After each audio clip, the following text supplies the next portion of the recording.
Okay mga kababayan, Chris Uno po at welcome back po ulit dito sa ating YouTube channel. Part 3. Nasaan na nga ba ulit si VP Inday Sara Duterte? Biglang nawala, ano? Biglang di na lang nagparamdam. Hindi mo malaman kung nasa impyerno na. Nasa impyerno na. Kung nasang lugar na. Okay ito mga kababayan, isa pa ito. Dapat nating alalahanin. Isa sa mga grounds or isa ito sa mga dahilan talaga para ma-impeach talaga ito si VP Inday Sara Duterte. Kung talagang nasa tama, walang tinatagong lihim, sikreto, katiwalian ito si VP Inday Sara Duterte. Naalala ninyo?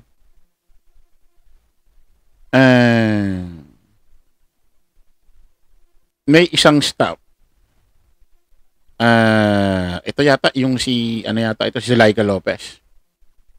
Oh, na kinontak yung COA.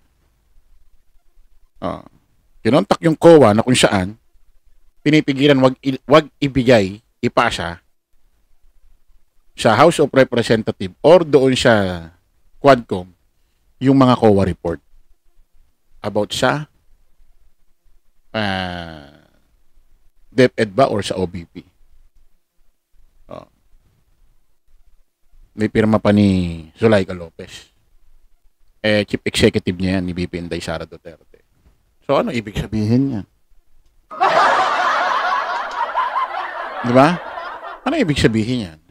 May tinatago talaga. Kumbaga sa English there's something wrong about this. Di ba?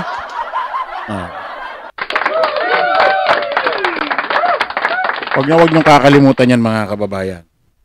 Para maalala natin lahat na isa yan sa mga dahilan na pwede talaga na may tinatagong lihim katiwalian ito si VP Inday Sara Duterte dyan sa DepEd at sa OBP. Isipin mo yung COA yung COA pipigilan mo na wag ibigay yung report sa Quadcom. Anong dahilan?